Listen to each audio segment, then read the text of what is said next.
You are listening to The Unseen World. In this podcast, we delve into metaphysics, answer our listeners' questions, and cover topics like psychic abilities, divination, magic, witchcraft, the paranormal, and more. Step into the realm of the unknown today and join us at cocreationcoaching.org/unseen. That's cocreationcoaching.org/unseen. Welcome to the Unseen World. This is episode 3, The Planetary Archetypes and Their Role in the Creation Process, part 1, The Personal Planets. I am Brandon Oliveris. And I'm Christine Oliveris. I'm Justin Williams. And today we're starting a series of podcasts, actually. It will be 2 parts, which I'm really excited. I've been really excited about this topic since I got the idea of it. But it's going to be a 2-part series of podcasts about astrology and how the planetary energies influence the creation process and influence even our everyday lives. But I'm focusing especially on the creation process, on magic, on witchcraft, on the law of attraction, however you want to see it. It's sort of a merger of, we have our 2 podcasts, The Unseen World, which is this one, and we have Co-Create Your Life. It's sort of a merger of the 2, but because this is more about magic and astrology, I'm putting it under The Unseen World. So that's what we're going to be discussing. So first, before we get into all of that, I want to make some announcements. If you would like to see the show notes for this podcast and to leave comments as well, and you can also read the transcript, you can go to cocreationcoaching.org/unseen003. And if you would like to ask a question for a future The Unseen World podcast episode, you can go to cocreationcoaching.org/ask/unseen. All right, so again, we're talking about astrology today. It's something that I've been discussing recently on the website. Just this past Monday, I believe, I talked about the Saturn return, and I'll be talking about some other topics probably. I think it was Tuesday. Was soon. it Tuesday? Sorry. I don't know. It was early this week. Yeah. Whatever it was. No, it was Monday. It was Monday. Okay. I know it was Monday because... Yeah, that's right. So we talked about the Saturn return. I recommend going to see that post if you're interested in astrology. But so I've been talking more about astrology, and it's really important, I think, because the energies of the planets really do influence our everyday lives. And I know a lot of people kind of have trouble with that because it brings up issues about free will and things like that. And I've described that in the Saturn return post. I'm not going to really cover that too much here. But essentially, my view of it is that these energies influence us. They don't block our free will. You know, they don't mean necessarily that we don't have free will. We absolutely do. It's just that we're influenced by these different energies. And that's everyday life. We're all influenced by different energies, by different forces. I mean, when someone's hungry, they're influenced to go eat, you know, or they don't have to, no. Or, you know, or for me, like when I'm really hungry, I get really, really grumpy. Oh. I'll be quiet. But, you know, and weak and too. And very weak physically. You know, I get very lightheaded. So that's not it's not negating my free will. It's influencing my free will. I'm going to choose to go eat because that's what's going to make me feel better. So with astrology, you have these different planetary aspects, these different planetary energies, which do influence us, absolutely. But it doesn't mean that we don't have free will. It just means that they're going to influence us to go this way or that way. Especially, like I said, with the Saturn return I talked about Monday, and there are lots of other forces too at play. But they're going to influence us in certain directions. What this series of podcasts is about is that those energies have to be balanced.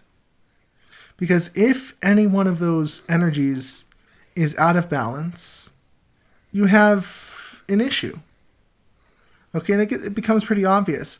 And you can look at your own life, and I'll show you how to do this, and see where you might be a little off with some of these energies. And especially, you know, I'll explain this later, but in spiritual circles, we can kind of discourage the expression of some of these energies. And it's not so good to do that, and I'll explain that later. But you want to make sure they're in balance. And there are a total of, in astrology, 10 astrological planets, especially if you're looking at the modern planets, which I'll go through that list soon. But there's a total of 10 planets. And like I said, we're dividing into 2 groups. The first group is the personal planets, which is the sun and the moon, which, yes, they're considered planets in astrology, even though they're not astronomically speaking planets, but astrologically speaking they are. The sun, the moon, Mercury, Venus, and Mars are the personal planets, and those affect your personality.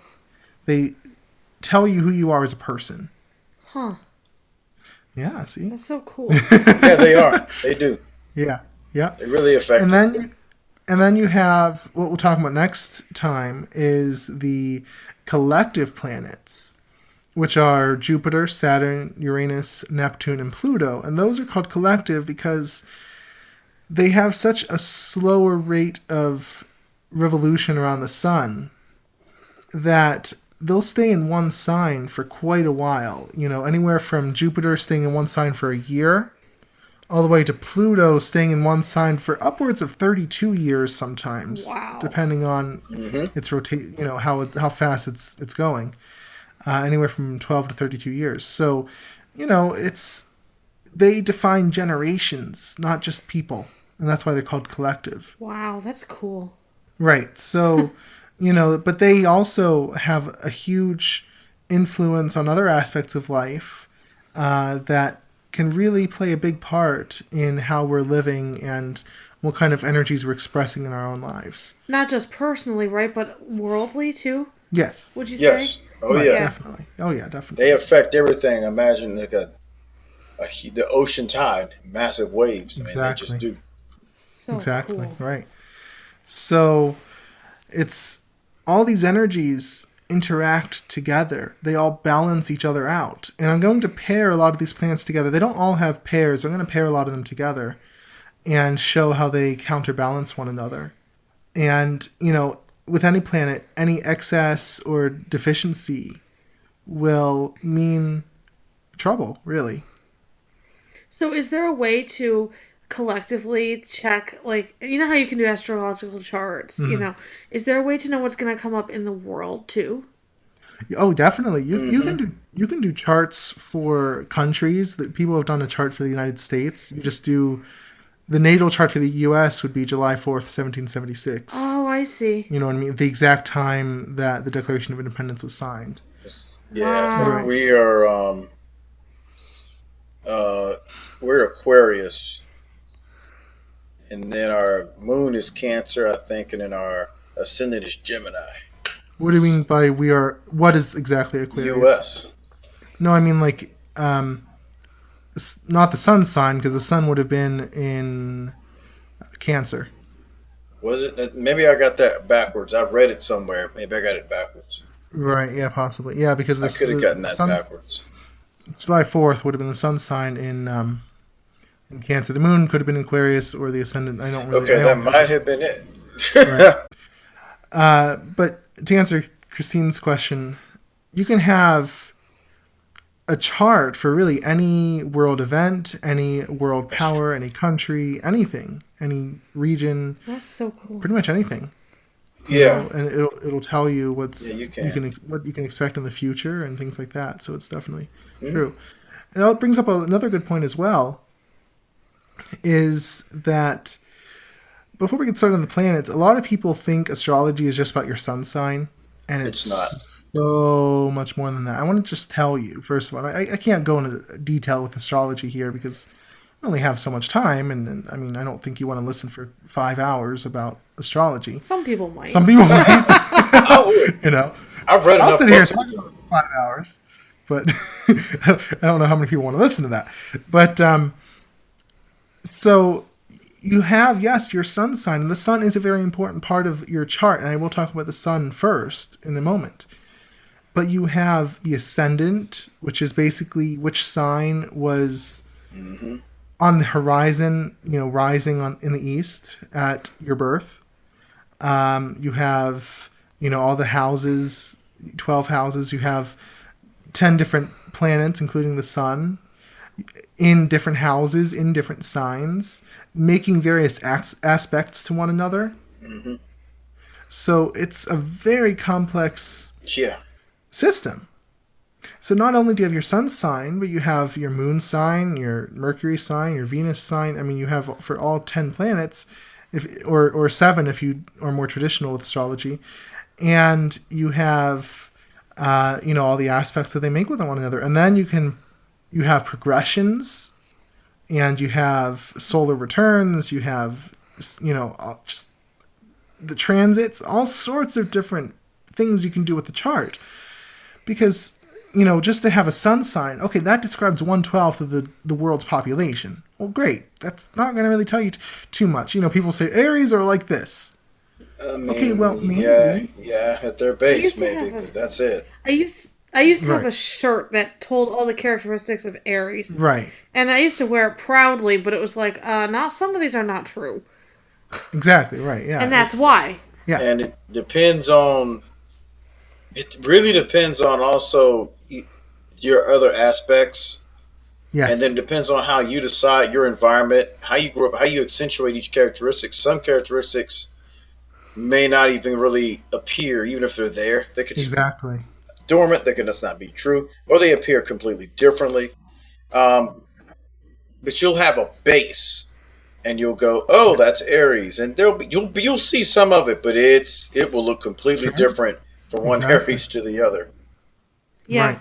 That's why I hate horoscopes. So that's just one thing I want to bring up, because a lot of people will sort of dismiss astrology because it's just sun signs, and how can that really describe anyone? It's too general. Yeah, it is too general. You're right. Yeah, it's actually, But really it's not general. meant to. It's not meant to describe everyone, because everyone has a completely different chart. Even if two people were born at the exact same second, but in two different locations in the world, It's, they will have two different charts. yeah. Because a different ascendant will be on the horizon, different houses will be there, all sorts of differences, right? So it'll look completely different. So it's a very, very complex system that very well describes the life of an individual. Okay, so getting to our actual point, we're going to cover the first 5 planets today: the Sun, the Moon, Mercury, Venus, and Mars. And these are the personal planets, as I said. So with the personal planets, again, these describe your personality. Yep. Okay? These describe who you are as a person, and because they are so fast moving that they really are different for each person. All of these planets make a full revolution around the sun, except for the sun, of course, or the moon around the earth, but make a full revolution within 2 years, really. The moon is 29 days. The sun is obviously a year. Mercury is way less than a year. I don't remember the exact number of days. 88 days. Venus, 88 days. Oh, wow. Venus is 225 days. Mars is a little less than 2 years. So they move very quickly. They're only in a sign for a very short amount of time. And so they're moving very quickly and making new aspects with different planets and things like that. So that's what these personal planets are. They describe your personality. But again, they have different energies. And these energies will have different expressions through you. But if you go out of balance with these energies, then you need to bring those back into balance. And these being the personal planets, they are very important in the magical process and the creation process, because they really influence firsthand how you are going to create, how you are going to use magic. Okay, so you And really I've have to be just careful. started studying them for magic. So, yay. Yeah, cool. Maybe you'll learn some stuff. Okay, so the sun. The sun is, again, what everyone knows about your sun sign. I'm a Virgo. Christine's an Aries. Justin, what are you? Taurus. Taurus? Taurus. Awesome. I can see that. I can see that totally. Anyway, so that's your sun sign. That's great. Now the sun basically describes your personality in summary. The sun, I've heard it said, is the hero's journey. It's like who you are, what your story is, what's going on in your life. It's your ego. Now, when I say ego, I don't mean it in the bad way that a lot of people mean ego. It can be, but not necessarily. Okay, so the sun. You mean personality? I mean personality. So the sun. Psychological in me. Sorry. Yeah, it's okay. So the sun is, again, your ego. It describes who you are. It's also, the source of life. It's the source of who you are as a person. Without the sun, without that solar energy in your chart, in your life, you have no purpose. That's your purpose. Why would you want to do anything in life if you have no solar energy? Right? So that's going to give you your direction. That's going to give you your purpose in life, why you are here. If you totally kill that off, like a lot of people try to do, you just don't have any reason to be here. So the sun is extremely important for all that. It's the center of everything. And, in astrology, you can tell a lot about a person just by where the sun is, which sign it's in, which aspects are made to it, which house it's in, and things like that. So this makes me want a reading. Go ahead. Yeah. I will sometime. I've got my full chart. So have you? Yeah. That's awesome. So that is the sun, basically. Now, with any of these, you can have an excess or a deficiency. Ooh. Mm-hmm. And an excess in solar energy is basically, you're going to be an egomaniac. I mean, put it, most terse way possible. You're going to be egomaniac. You're going to be all about yourself. The sun believes in itself. Just imagine some of the sun gods. Okay, Apollo is a really good example. Yeah, exactly. You get it. He's Apollo. Very arrogant. Exactly. But he learns. Yeah, he does. But he's a great example of what can happen when you have too much sun. Very sure of yourself, which is a great thing. But yes, very, very arrogant. Very egoic.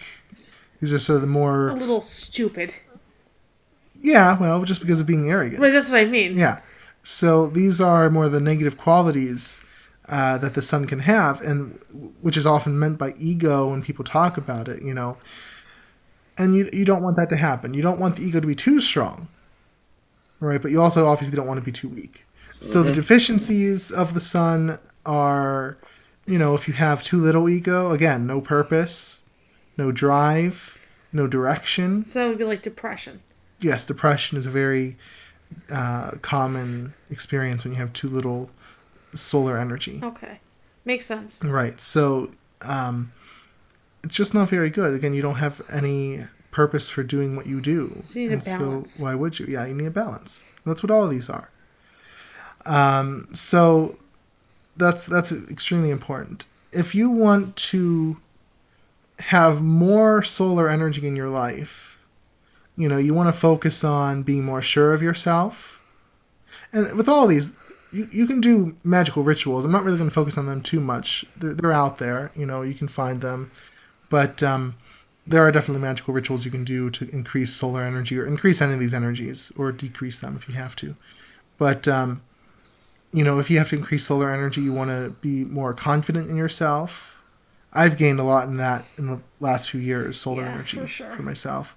You want to be a lot more confident in yourself, be more sure of yourself. Really find your purpose. Really know what you want to do in life. Find your direction.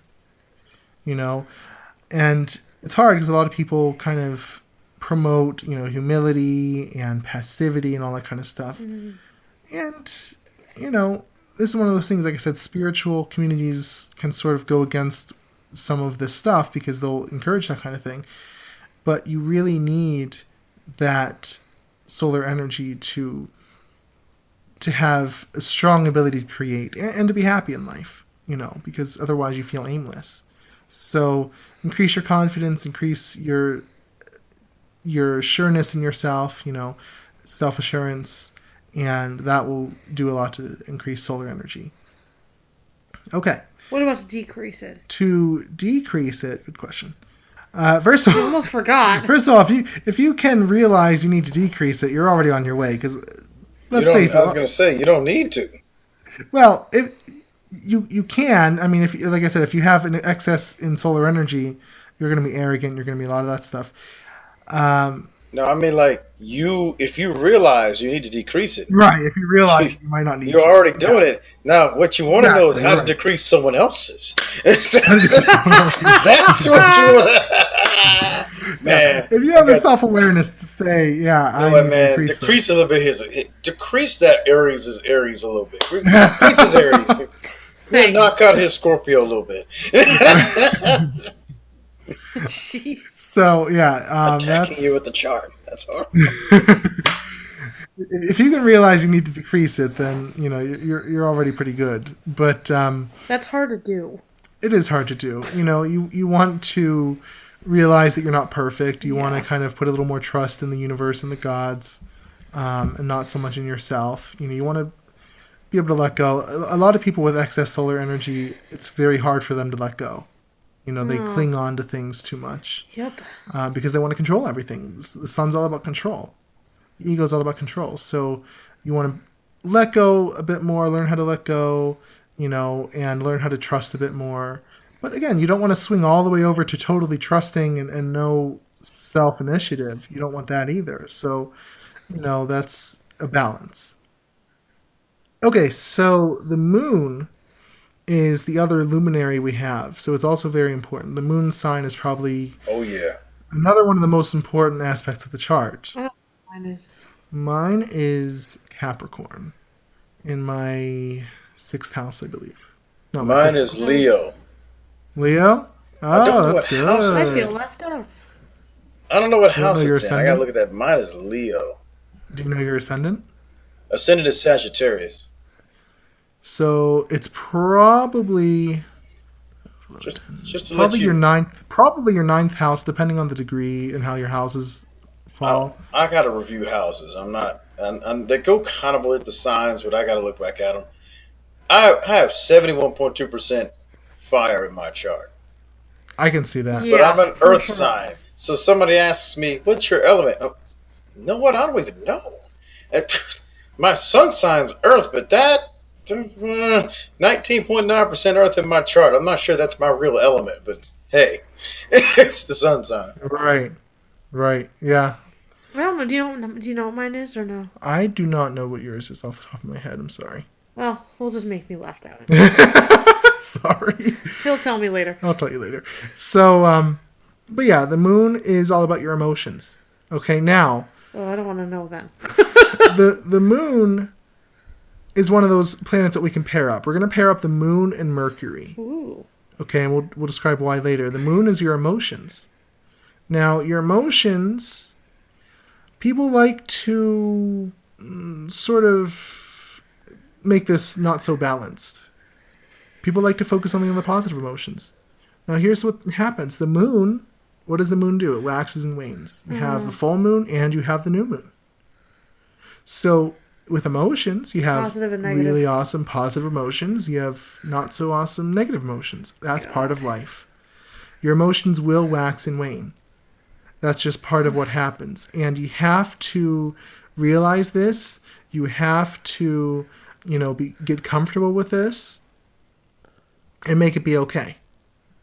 Right? So you don't want to kick out those negative emotions. I've talked about this a lot before. Mm-hmm. You don't want to kick out those negative emotions. They are part of the creation process. And they play a part in everyday life. Right? They are important. They tell you what's going on in your life. So you will have positive and negative no matter what. And the moon, again, waxes and wanes. That's just what it does. And your emotions wax and wane. That's just what they do. They're going to be positive and negative. So you want to be aware of that. You don't want to be imbalanced and just have the positive and try to always be happy. You don't want to do that. I had a blog post quite a while ago about the danger of positive thinking when that's all you try to do. So, that's something you don't want to do. Okay, so you have the moon has roughly, well, it has 4 quarters. In paganism, a lot of times we divide it into 3 cycles. You have the waxing, which is like the maiden, the maiden, mother, and crone. Yep. The maiden, which is new life, new beginnings. You can work on the kind of longer term manifestations that take a while to grow. The mother, which is like the full moon, which is more immediate manifestations with a lot of energy. You can get pretty quickly. A lot of emotions, And then the crone is sort of the dying away of the moon, the waning, the dark moon, the new moon. And that is about endings. That is about death and transformation and taking things out of your life. All of those are necessary. It's a cycle. Right? So you want to respect your emotions on both ends of the spectrum. And you want to be true to your emotions. You don't want to lie to yourself about what your emotions are. You want to be true to who you are emotionally. So that is extremely important. Okay, another aspect of this is you want to be careful about something called the void of course moon. So when you're working on magic or manifestation or creation or whatever you want to call it, if it requires a lot of lunar energy, you want to make sure the moon's not void of course. Okay, a void of course moon is a moon that has finished all of its aspects in a particular sign and has not crossed over to the next sign yet. So let's say the moon is in, Aquarius, for example, and it's completed all of its aspects with other planets, all of its squares and trines and sextiles and conjunctions and oppositions and whatnot. And it's not crossed over into Pisces yet. That's a void of course moon. It's emotionally in life, you'll notice that you have times when you just sort of feel, blah. Yes. Right? You just sort of have times where you're just kind of aimless. You need it. Right. So that's the void of course. And you want to respect those cycles. You can't change that. You don't want to change it. But it feels like you're depressed kind of too. Almost. You can, yes. But it will pass. It's a natural part of the emotional cycle. So don't try to do major projects. Especially don't try to begin major projects when you have a void of course moon. You really don't want to do that. And you can look up online, what the void of course moon is. Yeah, you want to do things that are just kind of that you've been doing, ongoing stuff, or just stuff that's just natural and normal for you to do. Nothing new. If you're going to use it, especially if you're going to use lunar energy, and it's a good time for meditation and, exactly, just enjoying yourself. Right, exactly. So an excess in lunar energy is going to be focusing too much on your emotions, being too emotional, being caught up too much in your emotions. You don't want that either. Emotions are a tool. They are not who you are. You don't want to identify with them. We'll talk about that next. So you don't want that to happen because that can really mess things up, especially with magic. You don't want to get caught up in your emotions too much. You just want to know they're there, right? Right. You want to know they're there. You want to use them as a tool. And an excess could also be making an imbalance in your emotions. You don't want to do that. Trying to focus too much on the positive, trying to get rid of the negative and things like that. A deficiency in the lunar energy could be denying your emotions. And this is kind of the other side, denying the negative emotions, especially denying how you feel about something, not really allowing your emotions to express themselves. And that's not good either because it's going to block up your energy. You're going to not really be able to create so well because creation depends on the free flow of energy, right? So you need that emotional energy to flow freely without getting stuck, without being denied. Okay, so you don't want to get too caught up in the head, intellectually. You want to allow those emotions to flow. Okay, so next up we have Mercury. Mercury is a wonderful planet, and like I said, it's paired up with the moon. The moon's emotions.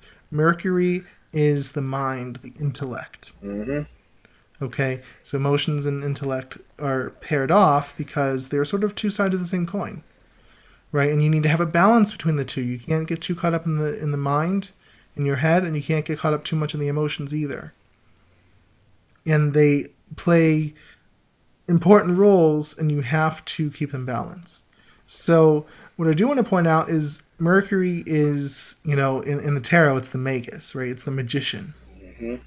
And the reason for that is the magician is that detached consciousness that is able to look at what he or she wants and go after it without getting caught up in the emotions. Okay, so the magician is able to separate himself from the emotions and be detached and really go after it. A lot of people say emotions are really the most important part of creation. It's really not the will. We'll talk about this is not the will, but this is what's behind the will. We'll talk about the will later. But this is the intellect. This is the part of yourself that can be detached and say, okay, this is what I want to do. I'm going to go after it. And I can see clearly what's going on. And I have all these tools at my disposal. You are the magician here. Mercury is the magician. Okay, so you need that intellectual power, and you can go after anything you want. So, too much emotions here again, like I said with the moon, being too much in the emotions can block up that detached intellectual aspect that you need with creation. I'll say my Mercury's in Aries. It's like for me. I notice, they'll say where the sign that your Mercury is in is how your mind works. Right. So, if your Mercury's in certain signs, you'll have jet lag thinking, very quick. So mine Right. very Right. quick. And then if your Mercury's in certain places, like say, it's in Taurus or Virgo, your mind will be it'll the wheels will turn slower. That doesn't mean it's any worse. It's just kind Well, of your mind is more right. focused, kind of deliberate, I should say, deliberate. Yes. Well, Mercury is most comfortable because it rules Virgo. Gemini and Virgo are the two Mm-hmm. signs it rules. So that's where it's going to be most comfortable. Mm-hmm. But, it just depends on the sign and the house, obviously. But, Found that very Mercury is all about interesting. intellect, Found that right? very And interesting when I read that. yeah, it's very interesting. And again, the emotions are a tool for the magician. It's not, uh, you don't identify with them. You are the detached intellect that can use everything as a tool, right? So that's very important. Now, in excess in Mercury, you don't want that either, Mm-mm. because with an excess, you have too much in your head. You're not enough in the emotions. Mm. Okay, you overthink things. You overanalyze things. I've done that tons of Oh times. yeah. Overanalyze. I'm And then it I'm starts very looking the same way. Then exactly everything looks like the right answer. Wait exactly. a I'm minute. I'm very very You very lose yourself. strong in Mercury, so I have to really avoid that tendency to become too involved in my head. Because I can do that You're very really easily. I'm analytical. very analytical. All right, so that's something you want to avoid. But so that's an excess. A deficiency in Mercury, you're not thinking enough. You're too caught up in everything else. You're not able to back off and just witness what's going on. This is like the witness consciousness. You can just kind of see what's going on and know how to handle it if you have it balanced. If you have a deficiency in it, you can't do that. You're too caught up, right? This can really counteract the ego, the sun, really well too. If the sun's too strong, you need to back off and use a little more intellect, use a little more thinking and witnessing, and that'll help with that too. One thing I find interesting is in the mythology. Hermes slash Mercury was the one who basically could go into any of the worlds. He helped the souls of the dead go to the underworld. He can go to any of the Oh, I didn't worlds. know that. He could, Yeah, and he could do it really fast and get out.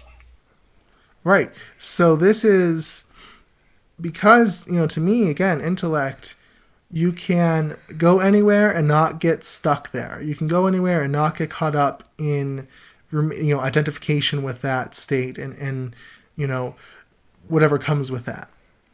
Okay, you're very detached from it, which is good. So that's, when you're in that zero state, when you're the witness, you can pretty much go anywhere, intellectually speaking, and not get caught up, not identify, and things like that. So it's very powerful for magic, right? So that is how Mercury works. Okay, so next up is Venus. Oh, yeah. You sound a little too excited there, Justin. The nerve. And just to let you know, my Venus is also in Aries. Really? Yeah. Okay, things are coming to mind that I'm just not going to go to. Okay. What? About how Justin is with relationships. Venus and Aries. Completely opposite. You've lost me. No, I know what he's talking about. No, I'm going to save it all for one relationship. I didn't mean that. I mean like how you are in a relationship. Just very fiery, Oh God. very upfront, very forward. That's what's coming. Oh to yeah, mind. that's going to be very upfront, very forward. Yeah. That's Not even going there. All right. You're fiery. I'm fiery too. I'm not sure where my Venus is actually. Neither I have no clue where anything is. I don't. Because the only one you did for me was Vedic. Justin. Anyway, So my Venus, actually, I just looked it up, is in Leo. So it's actually in my 11th house. I remember now. It's my 11th house. It's in Leo. So that's also more on the fiery side. Leo's more about... Leo's very... I don't want to say dramatic, not in like a bad way, but it's also about drama, the arts, things like that. that's a You're a fixed piano sign, too. player. Yeah. It is a fixed sign, yes. So Venus is in Leo, in my 11th house. My Mercury is in Libra in my first house. So I'm I very... feel really left out now. Who I am is intellectual. I'm sorry. Anyway, I don't so... mind. Okay. You'll tell me later. I'm just joking. Now, we're going to pair off Venus and Mars. Okay? Oh God. Because now, in mythology, and this is the cool thing about mythology, is often it reflects reality. Aphrodite, who was Venus, was with Ares, who is Mars, right? So Venus is with Mars. They were lovers. So not that Venus wasn't with other people too, Ha. but Ha. her primary guy was Mars. Because it shows a very, very important dichotomy, which I'll talk about. That dichotomy is actually what I talked about in my previous post, attraction versus creation. This is the Venus-Mars dichotomy. And a lot of the law of attraction people really, really overemphasize the Feel Venus. Right, the Venus aspect, the attraction. Okay? So Venus, let me talk a little about Venus. Venus is a very, very interesting planet because Venus has a very thick atmosphere. Mm-hmm. And because of that, Venus basically holds on to any energy that escapes through the atmosphere. It has a constant greenhouse effect going. So Venus, the Venus energy is very attractive. What I mean by attractive is it attracts, it magnetizes, it pulls towards itself. Okay, pulls things towards itself. Whatever you value, that's what you're going to be attracting with Venus energy. It's very, very good for quick money spells. Okay, Venus is really good for that kind of stuff. Venus and Taurus. Yeah. So that is how Venus works. The other cool thing about Venus is that it rotates the opposite way of almost all the other planets. Huh. Okay, it rotates clockwise. So that the sun, if you were on Venus, which you would fry to death if you were on Venus, but that's so you could be on Venus. The sun would rise in the west. Ooh. Yeah, you could have some sunscreen or something. Sunscreen. Yeah, it That's does. just a little bit. So the sun would rise in the west and set in the east. Now, what that says is that Venus is also about completion. It helps you to complete projects. So if you have trouble completing projects, you can increase that Venus energy and it'll help you to really effortlessly complete projects. Venus doesn't like work. Venus is not about work. No, I'm serious. You know, because okay, so the day, a third interesting fact about Venus, a day on Venus is longer than a year on Venus. A day on Venus is 243 Earth days. Whoa. A year on Venus is 225 Earth days. What? That doesn't make sense. A day is longer than a year. Oh. It rotates very, very slowly. So the amount of time it takes to make a full rotation is longer than the amount of time it takes to make a full revolution around the sun. Yeah. Okay. So it's very leisurely, very effortless. Yeah. And this is what, again, law of attraction people, they talk about effortlessness. They talk about just taking it easy. Very Venus. Okay, I can see Aphrodite or Venus really getting into this law of attraction. You know what I mean? Like, yeah. just take it easy. Just do whatever feels good to you. That's all Venus. So the sun rises in the west in Venus and sets in the east. Interesting. Okay. Yeah. So it rotates opposite of the other planets. It rotates opposite. No. Only Venus and Uranus are the only two that do that. We'll get to Uranus next time. But, so Venus is all about completion. And it likes to take things easy. It says, why should I rush? You know? So that's awesome. It attracts. It attracts. And that's very good energy. It can be very good energy. But, you know, as I've discussed, that's really only good for current level goals. Okay? Venus can get what she wants to get if she believes she can get it now. If she doesn't believe she can get it, forget it. Forget it. Can't do it. You need other energy. Mm-hmm. If she believes she can get it, well, she's right there. Right? That's awesome. She's right there. But she needs to believe it in order to actually make it happen.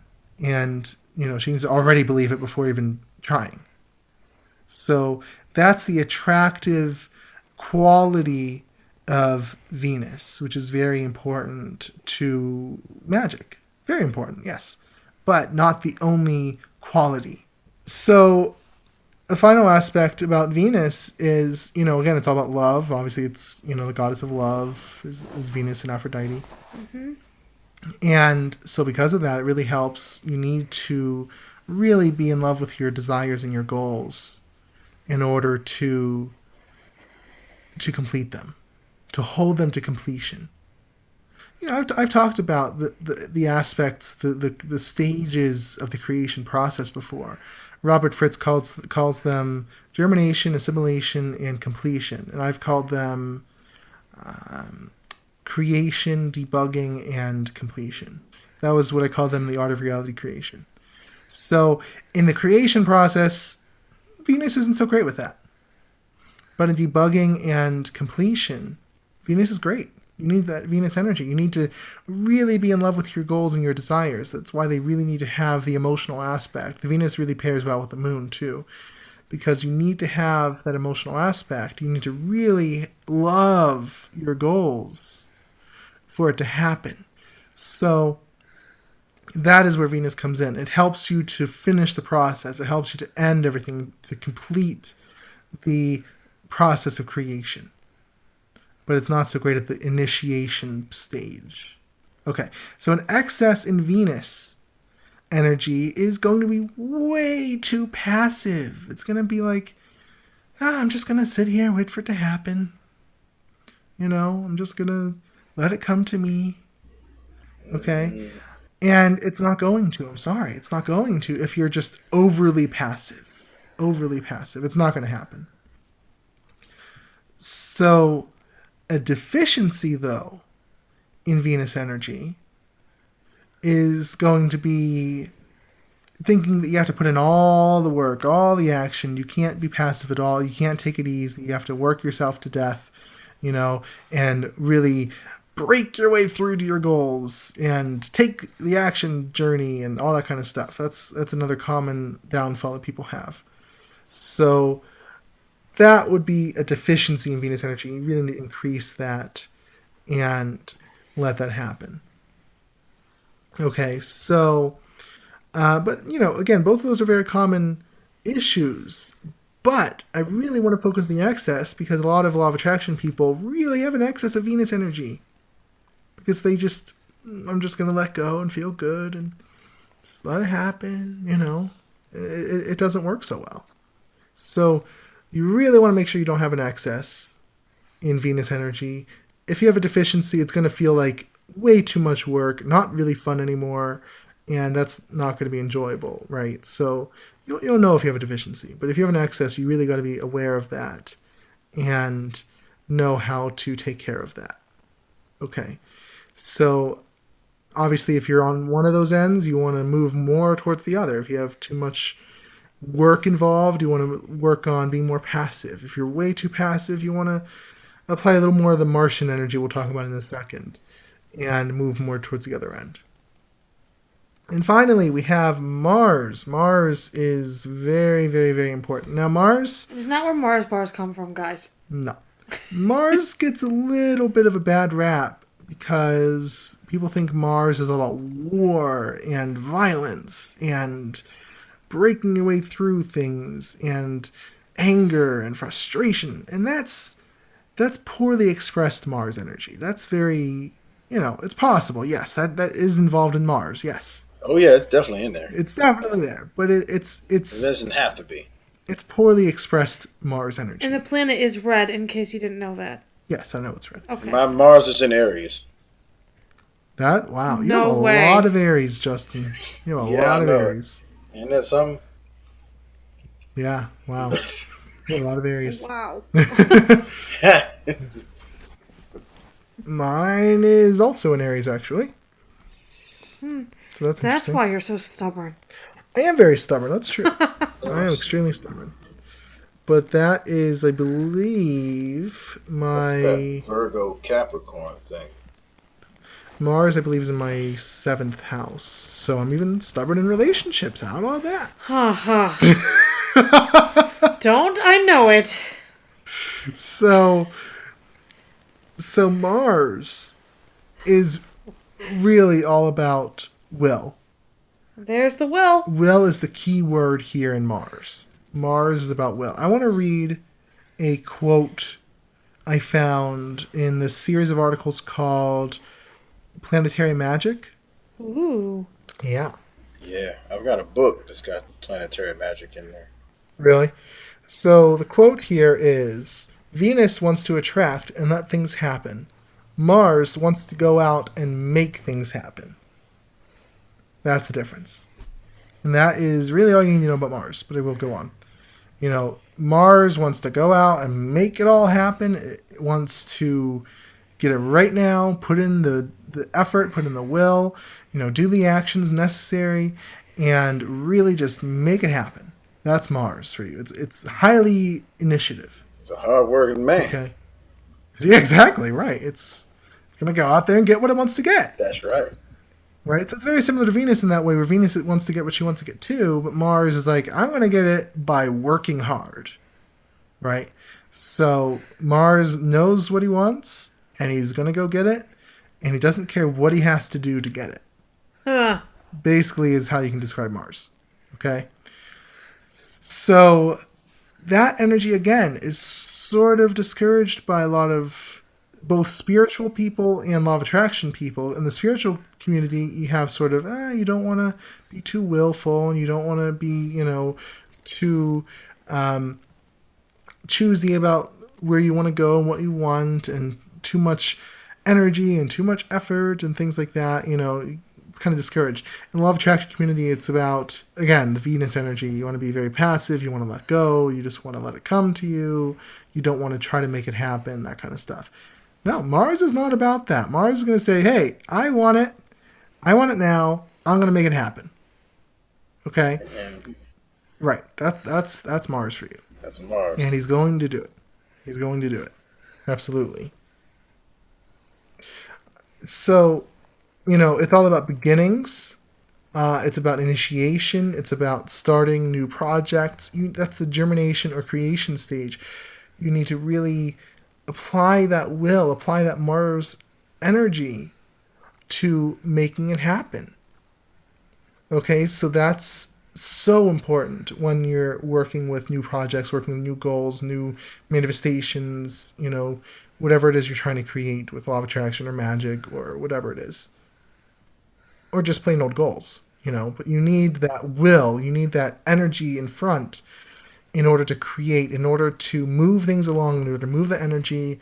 Just like I said about creation versus attraction, this is creation. You need to move things, okay? Move mountains, so to speak. And the will is what it is that does that.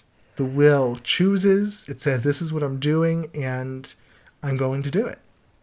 Okay, so that is how Mars works. So it's basically, the will is really the most important thing that controls magic. Magic is all about will. Will is probably the number one key in using magic, right? You have to will. You can't just be passive and saying whatever the highest good is. And I think we talked about this a little bit. Justin, you mentioned that in the support call, how you're not a big fan of that. No, not at all. The highest good stuff, right? Mars is not about that either. Not at all. No, that is no. Right. So Mars just says, this is what I want to do. I'm going to do it, and that's it. There's also very little emotion. And again, creation, we talk about, you need emotion in the law of attraction. That's true. That's true. But it comes later. The first step really has nothing to do with emotion. Okay? Mars is so hot, on the planet, astronomically speaking. There's just, if there is water, it's either melted or it's in a really, a region that's really cold, like the poles or something. There's just no room. It's so hot because the day is longer. The sun really heats things up. So Mars is just about action and will. There's a little emotion there, right? So you're just going to choose. Doesn't really matter. You're going to choose. Now, there might be emotion behind why you want it, but you don't really need that a lot up front. You're just going to choose it, and that's it. That's what's going to be. For raw power, exactly. Mars is about raw power. What emotion you have is channeled into your will and force, exactly. And then you just let her rip. Yeah, that's it. So, and then, again, once you start the project, once you start the manifestation, then, as it carries along, that raw power can't hold things forever. No. It can't move forever, right? It's going to fall away a little bit. Then you have Venus that comes in and says, okay, now I'm just going to let it come. And that's the more debugging / completion stage. And for everybody that's wondering, your emotion keeps the raw power going. Yes. So when your will starts to flag, because at some point it will. Right, exactly. And that's where Venus comes in. That's when you take the emotion and you fuel it, and your will reasserts itself and pushes through. Exactly. Without that emotion, Mars breaks. It's like it doesn't bend. Yes. It's either you or it. Yep. The emotion makes sure that you can bend and that you have another source of energy to increase your will. Right, and that's where Venus comes in, and Venus is all about the emotions and feeling pleasurable and that kind of stuff. Right. So, again, for the law of attraction people, yes, feel good about things, but first, get that fire moving. Get that fire going where you choose what you want and you're fiery and willful about it. You have that raw power. You feel it within yourself. Raw power. That's the key word. You have that raw power within yourself that's moving. You say, this is the goal I want. This is what I'm going to choose. This is what I do choose right now, and it's going to happen. And and the spark is you choosing. Yes, that's the spark. So for people that are asking, I thought you said you have to have something to drive the will. Your emotional spark will drive the will. Right. That drives your will, and that's your Martian energy. It's sort of, I used the analogy of an airplane before. Once you take off, you need all that raw power to take off. You really need a lot of power and a lot of fuel. Once you level out and you're on your way, then you need, the more passive energy that's just sort of, okay, we're going to just keep in the air and move forward at a steady pace, but we don't have to, really blast our way forward anymore. Right. It's a softer sort of thing, right? Mm-hmm. That's the more Venus energy. So, and that's where the emotions come in. and where you start feeling good and all that kind of stuff. That's great, but you need that raw power to begin with. That's important. Okay. So an excess in Mars is where really you're getting angry, you're getting frustrated, you're getting, It's probably me.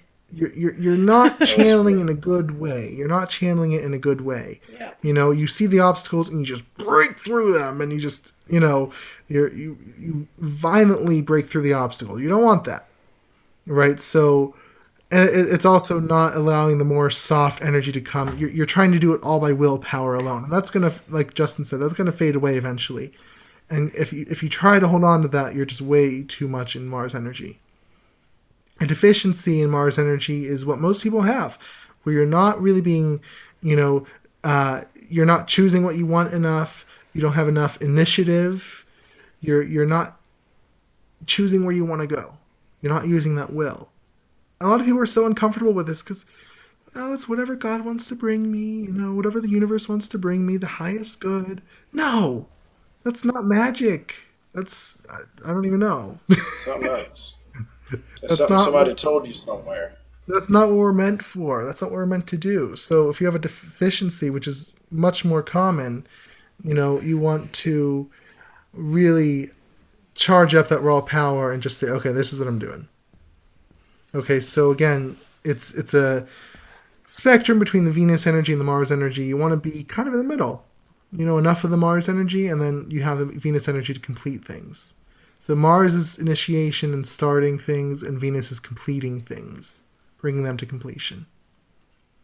So just to kind of summarize all that, you have the 5 planets, the 5 personal planets. The sun is going to be your purpose for living, your personality, your reason for wanting what you want basically in life.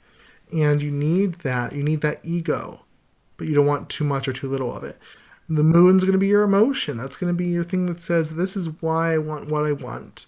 And it's okay. And I'm not going to focus too much on the positive or too much on the negative. I'm just going to let these emotions flow through and use them as a tool.